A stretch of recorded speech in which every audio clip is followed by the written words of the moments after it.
Parallel resonant circuit. अब देखो ये पैरेलल रेजोनेंट सर्किट क्या होता है।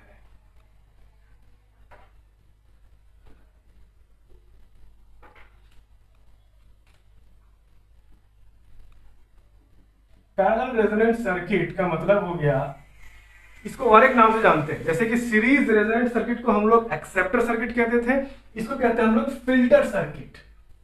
ये हो जाता है फिल्टर सर्किट।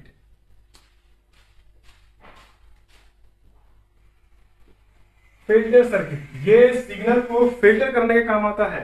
इसको ये सर्किट दिखता कैसा, देख लो पहले। ये सर्किट एलसी यानी इंडक्टर और कैपेसिटर से ही मिलकर बना होता है। एक इंडक्टर रहता है यहाँ पे और एक कैपेसिटर रहता है यहाँ पे। अब ये जो सर्किट है इसको तो कह सकते हैं, तो एलसी ऑसिलेशन जो किए थे हम लोग, एलसी सर्किट उससे मैच करता है, तो ये तो ऑसिलेशन करना शुरू कर देगा। तो ये फिल्टर कैसे करेगा? तो एलसी ऑसिलेशन वाले सर्किट और ये वाले सर्किट के बीच में बहुत फर्क है। कैसा फर्क है इसको देखो। यहां पर क्या होता है कि करंट अगर आ रहा है, यहाँ पे हाई करंट अगर भेजे तो यही वाला करंट क्या होगा, डिवाइड हो जाएगा इसमें, यानी आई एल, और इधर चला जाएगा आई सी। दो रूप में यहाँ पे डिवाइड हो जाएगा और डिवाइड होके फिर वापस मिलके यहां से करंट आई चला जाएगा। तो एलसी ऑसिलेशन वाला जो सर्किट था उसमें हम लोग देखे थे कि एक्सटर्नली हम लोग कोई करंट उसमें नहीं इनपुट दे रहे हैं, उसी के बीच में जो था यानी एल और सी के बीच का, इन्हीं दोनों के बीच में चार्जेस ऑसिलेट हो रहा था। एक बार यहां से यहां जा रहा है, एक बार वहां से यहां आ रहा है, और चार्जेस ऑसिलेट होना मतलब क्या, करंट भी ऑसिलेट हो रहा है।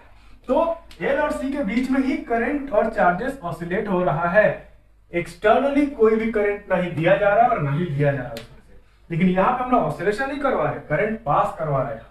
तो ये फर्क है एलसी सर्किट, ऑसिलेशन सर्किट और फिल्टर सर्किट में। अब देखो यहाँ पर क्या होता है। Let us say that the EMF supplied, ये जिस ईएमएफ से कनेक्टेड होगा ये circuit, EMF supplied is E naught is equal to E naught sine omega t. ये हम लोग ईएमएफ दिए हैं इसमें। अब हम लोग क्या कर रहे हैं, फॉर कैपेसिटर, कैपेसिटर के लिए अगर हम लोग बोलेगा, इंडक्टर के लिए बोलेगा, for inductor,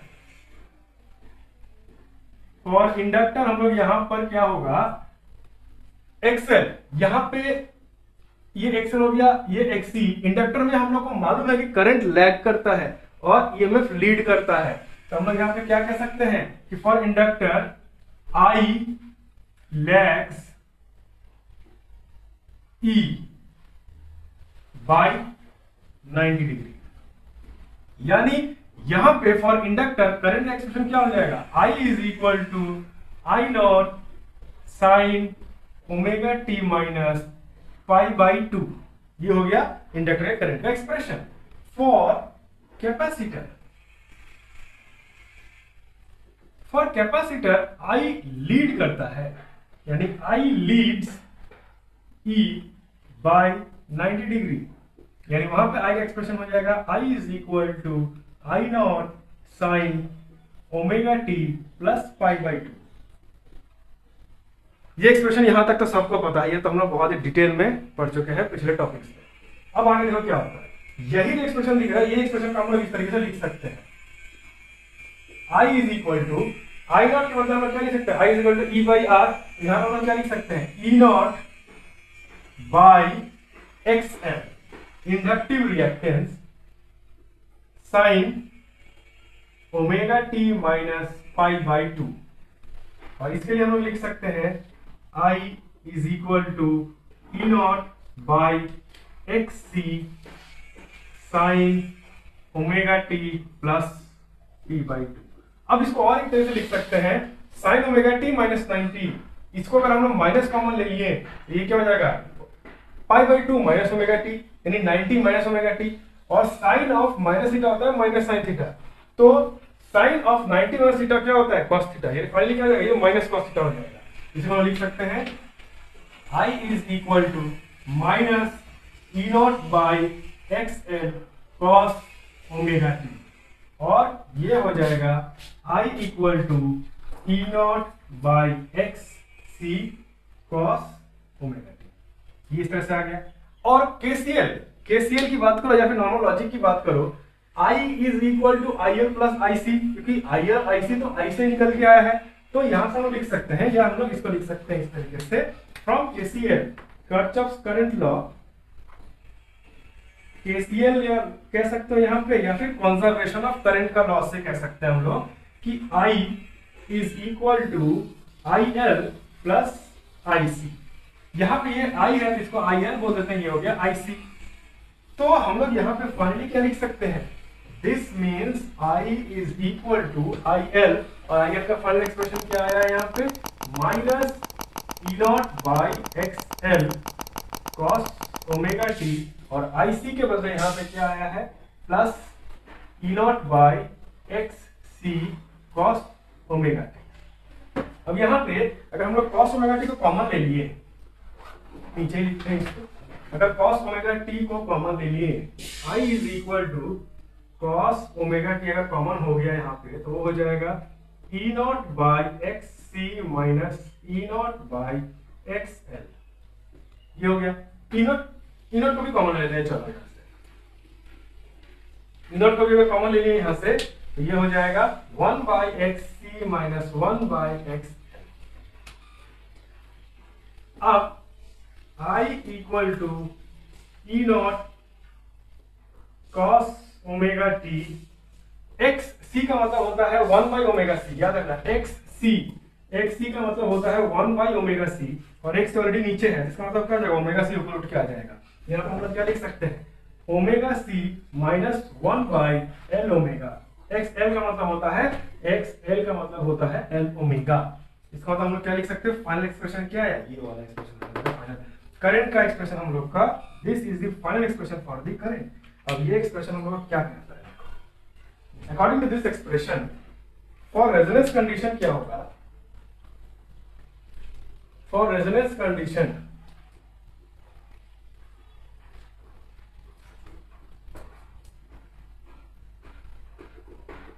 for resonance condition, resonance में हम लोग क्या होता है, X L equal to X C हो जाता है, रेजोनेंस में हम लोग को मालूम यही होता है, X L equal to X C, इसका मतलब क्या होता है, L omega is equal to 1 by omega C के बराबर हो जाएगा।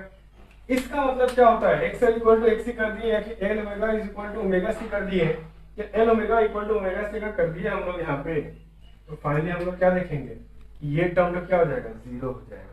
यानी इसको हम लोग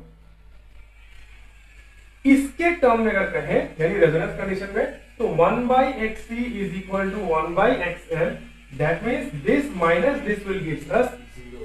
तो for resonance condition this expression 1 by X C is equal to 1 by X L हो जाएगा। तो यही एक्सप्रेशन हमको क्या दे देगा यहाँ पे, I इक्वल टू 0।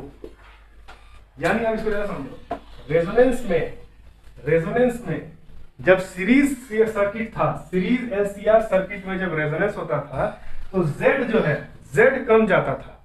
Z का वैल्यू क्या था वहां पे, उस वक्त जो Z का वैल्यू था root over of R square plus XL minus XC whole square में एक्सएल और एक्ससी उड़ जाता था वहां पे, उड़ने के कारण Z का वैल्यू सिर्फ R रह जाता था, यानी Z डिक्रीजेस और करंट क्या था, इंक्रीज कर देता था।